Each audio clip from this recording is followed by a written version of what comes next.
आप श्री शिव महापुराण की द्वितीय रुद्र संहिता के प्रथम सृष्टि खंड का श्रवण कर रहे हैं।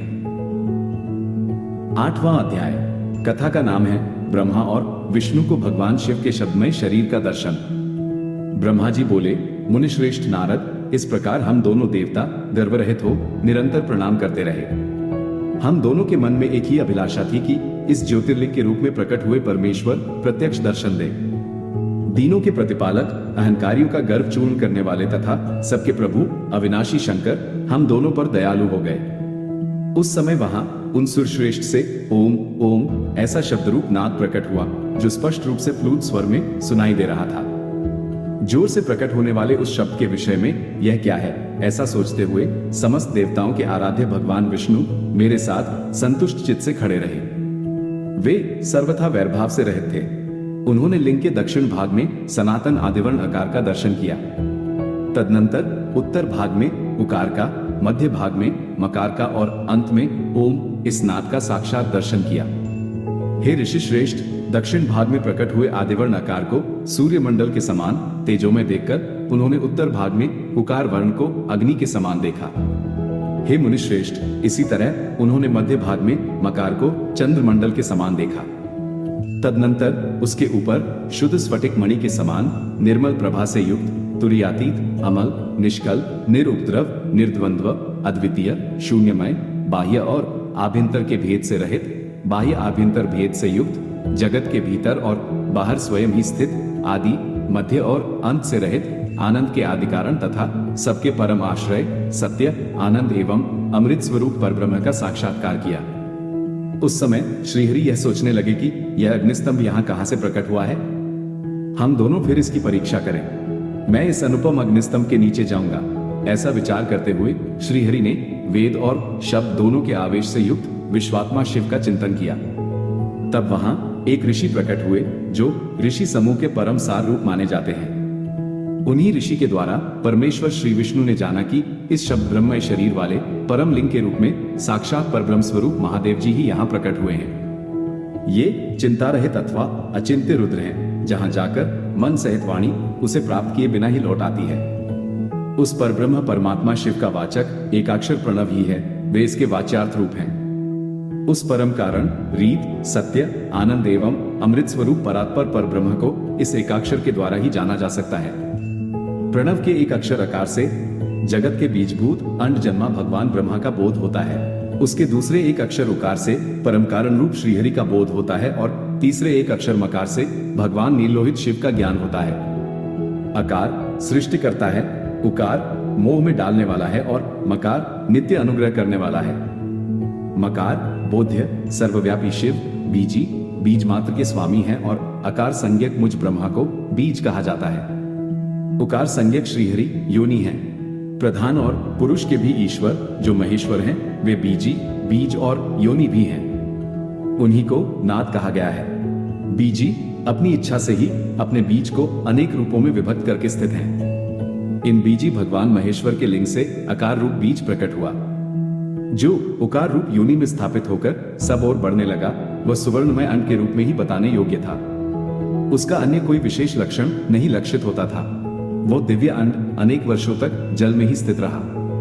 तदनंतर 1000 वर्ष के बाद उस अंड के 2 टुकड़े हो गए। जल में स्थित हुआ वो अंड अजन्मा ब्रह्मा जी की उत्पत्ति का स्थान था और साक्षात महेश्वर के आघात से ही फूटकर 2 भागों में बंट गया था। उस अवस्था में ऊपर स्थित हुआ उसका सुवर्णमय कपाल बड़ी शोभा पाने लगा।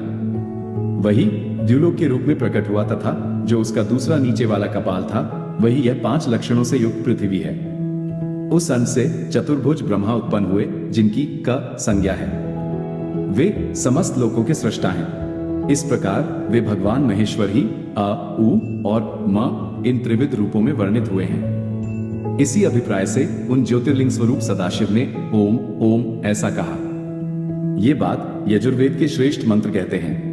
यजुर्वेद के श्रेष्ठ मंत्रों का ये कथन सुनकर ऋचाओं और साम मंत्रों ने भी हमसे आदरपूर्वक ये कहा, हे हरे, हे ब्रह्मन, ये बात ऐसी ही है। इस तरह देवेश्वर शिव को जानकर श्रीहरि ने शक्ति संभूत मंत्रों द्वारा उत्तम एवं महान अभ्युदय से शोभित होने वाले उन महेश्वर देव का स्तवन किया। इसी बीच में विश्वपालक भगवान विष्णु ने मेरे साथ एक और भी अद्भुत एवं सुंदर रूप को देखा। हे मुने, वह रूप 5 मुखों और 10 भुजाओं से अलंकृत था। उसकी कांति कर्पूर के समान गौर थी। वह नाना प्रकार की छटाओं से और भांति भांति के आभूषणों से विभूषित था। उस परम उदार, महापराक्रमी और महापुरुष के लक्षणों से संपन्न अत्यंत उत्कृष्ट रूप का दर्शन करके मेरे साथ श्रीहरि कृतार्थ हो गए। तत्पश्चात परमेश्वर भगवान महेश प्रसन्न होकर अपने दिव्य शब्दमय रूप को प्रकट करके हंसते हुए खड़े हो गए। ह्रस्व आकार उनका मस्तक और दीर्घाकार ललाट है। इकार दाहिना नेत्र और ई का बायां नेत्र है। उकार को उनका दाहिना और उकार को बायां कान बताया जाता है। ऋकार उन परमेश्वर का दायां कपोल है और रीकार उनका बायां कपोल है। लरी और लरी ये उनकी नासिका के दोनों छिद्र हैं। एकार उन सर्वव्यापी प्रभु का ऊपरी ओष्ठ है और ऐकार अधर है। ओकार तथा औकार ये दोनों क्रमशः उनकी ऊपर और नीचे की 2 दंत पंक्तियां हैं। आ और आ उन देवाधिदेव शूलधारी शिव के दोनों तालु हैं। का आदि 5 अक्षर उनके दाहिने 5 हाथ हैं और चा आदि 5 अक्षर बाएं 5 हाथ हैं। टा आदि और ता आदि 5 अक्षर उनके पैर हैं। पकार पेट है। फकार को दाहिना पार्श्व बताया जाता है और बकार को बायां पार्श्व। भकार को कंधा कहा जाता है। मकार उन योगी महादेव शंभु का हृदय है। य से लेकर स तक य, र, ल, व, श, श तथा स ये 7 अक्षर सर्वव्यापी शिव की 7 धातुएं हैं। हकार को उनकी नाभि और षकार को नासिका कहा जाता है। इस प्रकार निर्गुण एवं गुण स्वरूप परमात्मा के शब्दमय रूप को भगवती उमा सहित देखकर श्रीहरि मेरे साथ कृतार्थ हो गए। इस प्रकार शब्द ब्रह्ममय शरीरधारी महेश्वर शिव का दर्शन पाकर मेरे साथ श्रीहरि ने उन्हें प्रणाम करके पुनः ऊपर की ओर देखा। उस समय उन्हें 5 कलाओं से युक्त ओंकारजनित शुद्ध स्फटिक मणि के समान सुंदर 38 अक्षरों वाले मंत्र का साक्षात्कार हुआ।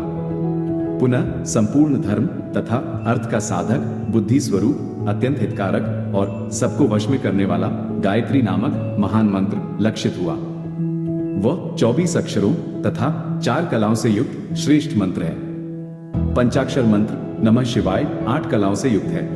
अभिचार सिद्धि के लिए प्रयोग किया जाने वाला मंत्र 30 अक्षरों से संपन्न है, किंतु यजुर्वेद में प्रयुक्त मंत्र 25 सुंदर अक्षरों का ही है। ये 8 कलाओं से युक्त तथा सुश्वेत मंत्र है, जिसका प्रयोग शांतिकर्म की सिद्धि के लिए किया जाता है। इस मंत्र के अतिरिक्त 13 कलाओं से युक्त जो श्रेष्ठ मंत्र है, वह बाल, युवा और वृद्ध आदि अवस्थाओं में आने वाले क्रम के अनुसार उत्पत्ति, पालन तथा संहार का कारण रूप है। इसमें 61 वर्ण होते हैं। इसके पश्चात विष्णु ने मृत्युंजय मंत्र, पंचाक्षर मंत्र, चिंतामणि मंत्र तथा दक्षिणामूर्ति मंत्र को देखा। इसके बाद भगवान विष्णु ने शंकर को तत्वमसि वही तुम हो यह महावाक्य कहा। इस प्रकार उक्त पंचमंत्रों को प्राप्त करके वे भगवान श्रीहरि उनका जप करने लगे। इसके पश्चात ऋग, यजु, साम रूप वर्णों की कलाओं से युक्त ईशान, ईशों के मुकुट, पुरातन, पुरुष, अघोर हृदय, मनोहर, सर्वगुह्य, सदाशिव, तांडव नृत्य आदि कालों में वाम पाद पर अवस्थित रहने वाले महादेव, महान सर्पराज को आभूषण के रूप में धारण करने वाले, चारों ओर चरण और नेत्र वाले, कल्याणकारी, ब्रह्मा के अधिपति, सृष्टि, स्थिति, संहार के कारणभूत, वरदायक साम महेश्वर को देखकर भगवान विष्णु प्रसन्न मन से प्रिय वचनों द्वारा मेरे साथ उनकी स्तुति करने लगे। इस प्रकार श्री शिव महापुराण के अंतर्गत द्वितीय रुद्र संहिता के प्रथम खंड में सृष्टि उपाख्यान में शब्द ब्रह्म तनु वर्णन नामक 8वां अध्याय पूर्ण हुआ।